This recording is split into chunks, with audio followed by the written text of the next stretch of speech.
Depuis 2011, Mayotte est un département français, situé dans l'océan Indien, dans l'archipel des Comores, au nord-est de Madagascar. Ce trésor de biodiversité reste dans l'ensemble méconnu du grand public, mis à part peut-être son lagon qui est l'un des plus grands et plus profonds du monde. Le projet PLASMA, qui signifie pollution aux microplastiques du lagon de Mayotte, est un projet de recherche ayant pour objectif d'étudier la présence et la dispersion des microplastiques, de mieux comprendre leur origine. Les microplastiques sont des particules de plastique de taille micrométrique à millimétrique provenant des activités anthropiques. Ils peuvent provenir de l'île de Mayotte ou être amenés par transport océanique des îles et continents. La question est importante, puisqu'au-delà des effets polluants longs, c'est une question de responsabilité qui est posée. Ce projet est coordonné par le Parc marin de Mayotte, sous la tutelle de l'Office français pour la biodiversité, et le MIO, Institut méditerranéen d'océanologie. Il est aussi soutenu par le Centre universitaire de formation et de recherche de Mayotte. L'objectif de tous ces acteurs est de mettre en avant une démarche interdisciplinaire qui relie la biologie, la géochimie, l'hydrodynamique et les sciences sociales et d'y impliquer la jeunesse locale. Le projet est divisé en 3 parties.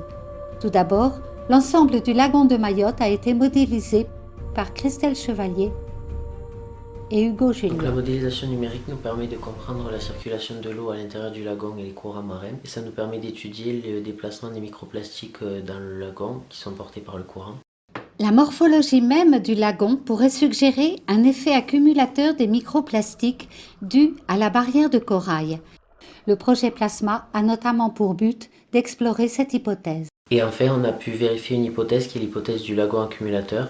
C'est une hypothèse qui est basée sur des études qui ont été faites sur d'autres lagons où on observe que l'eau a tendance à rentrer dans le lagon par-dessus le récif barrière et à s'évacuer principalement par les passes qui sont plus étroites et plus profondes. Du coup, on pourrait penser que les microplastiques ont tendance à rester piégés dans le lagon le temps de s'évacuer par les passes qui ça met plus longtemps. Du coup, il aurait un rôle accumulateur dans les microplastiques de l'extérieur. Or, à Mayotte, le modèle nous montre que la situation a l'air d'être différente et les microplastiques rentrent principalement dans le lagon par le récif effondré à l'ouest et sortent par passe et le récif à l'est.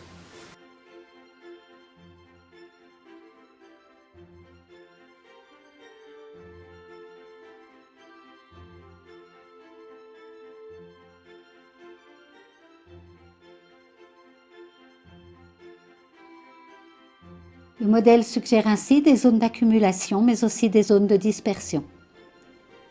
Grâce au modèle, on a pu identifier 2 zones d'accumulation qui sont la baie de Bouéni et la zone sud-est du lagon, qui sont des zones de faible courant où les microplastiques ont tendance à s'accumuler. Pour vérifier cette hypothèse du lagon accumulateur, 20 prélèvements ont été effectués en mer à l'intérieur et à l'extérieur du lagon. Émilie Stradi, géochimiste, a mis le protocole suivant en place. Le bateau doit avancer à une vitesse constante de 2 nœuds de manière rectiligne pendant 30 minutes. Ensuite, les échantillons sont récoltés à l'aide d'un filet avec une maille de 300 micromètres.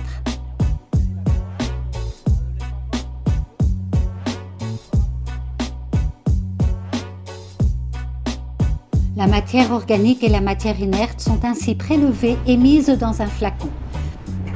Cela permet d'étudier la concentration en plastique du lagon et de comparer les secteurs théoriques d'accumulation suggérés par la modélisation et la réalité du terrain.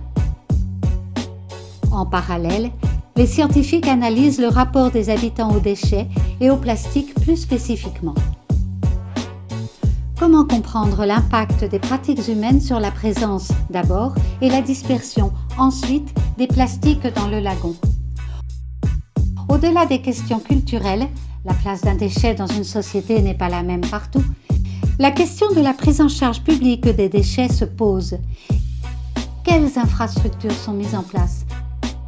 Quelles questions spécifiques pose le contexte insulaire mahorais à la politique publique de gestion des déchets? Cette dimension logistique pourrait expliquer en partie la présence de plastique dans le lagon. En effet, même si leur présence peut être due à des phénomènes naturels comme les courants, le vent, elle est aussi liée à des modes de vie et aux moyens mis en œuvre pour gérer collectivement les déchets. 2 zones ont été principalement analysées. Les hauteurs de Kaweni, un quartier situé au nord de Mamoudzou, ainsi que la rivière Gouloué qui borde les alentours du collège de Passamenti.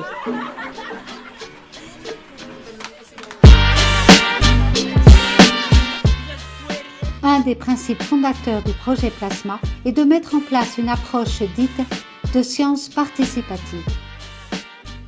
En d'autres termes, le projet intègre à la démarche scientifique des acteurs locaux et notamment des scolaires.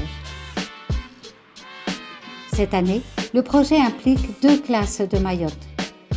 L'une du collège de Passamenti, l'autre du lycée des Lumières de Mamoudzou. Les élèves devenant de véritables petits chercheurs en herbe, c'est une manière de montrer que la science peut être accessible partout et par tous.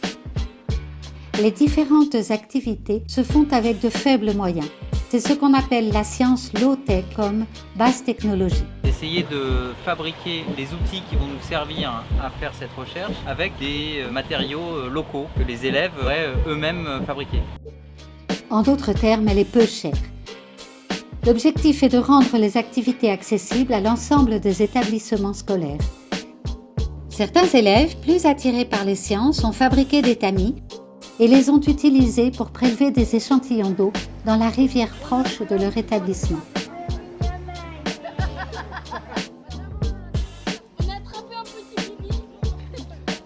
Ils se sont appelés les déchets nés. Les échantillons ont été analysés par ces chercheurs en herbe à l'aide d'une loupe binoculaire et de pinces dites Bruxelles qui ressemblent à de fines pinces à épiler. Ils ont ainsi pu mesurer la quantité de microplastiques présents dans la rivière. Ces données seront utilisées dans le modèle numérique. D'autre part, les élèves plus sensibilisés aux sciences sociales ont étudié les modes de vie autour de la rivière, modes de vie qu'ils ont intitulés « La vie de la rivière ».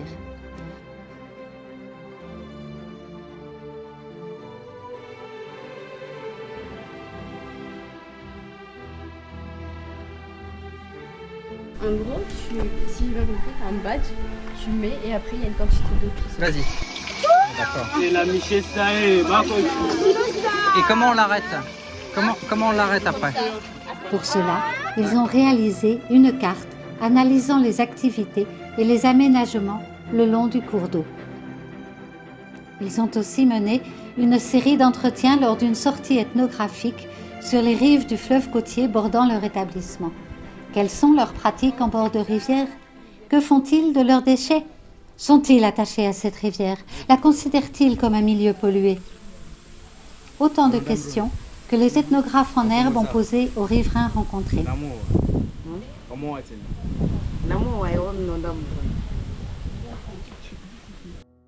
En prenant soin de noter les réponses dans leur carnet de terrain et de les mentionner sur les cartes des pratiques locales de la rivière. Ces entretiens se faisaient en français ou en shimaoré ou même parfois en shibushi.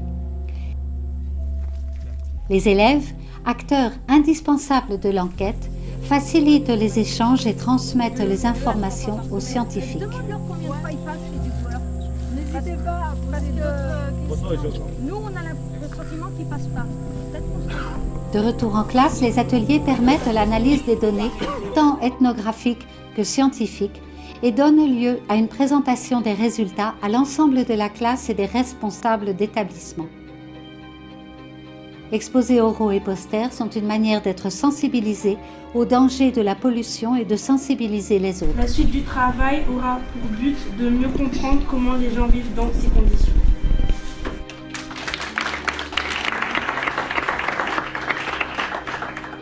À travers ces ateliers, les élèves ont été introduits à la démarche du chercheur, physicien, biologiste et biogéochimiste et en sciences sociales. D'une part, ils ont appris à réaliser une expérience et à analyser les résultats. D'autre part, ils ont pu découvrir les méthodes d'observation et d'entretien en sciences sociales.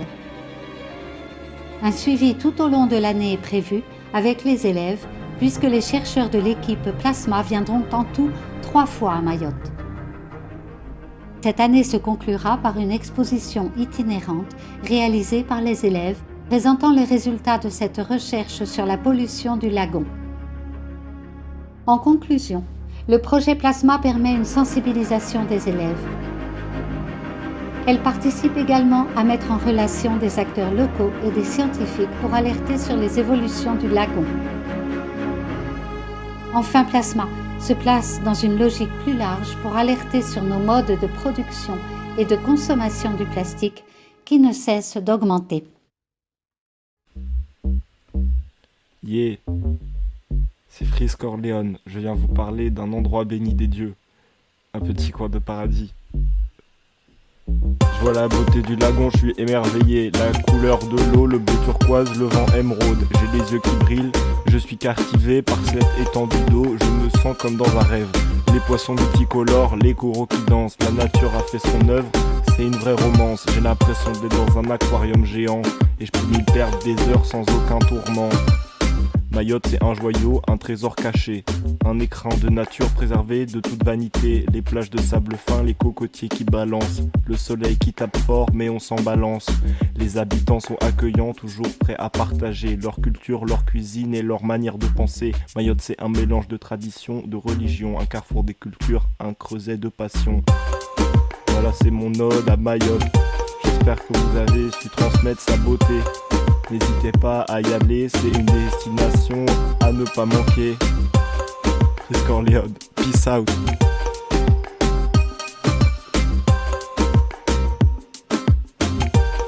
Mayotte, ouais.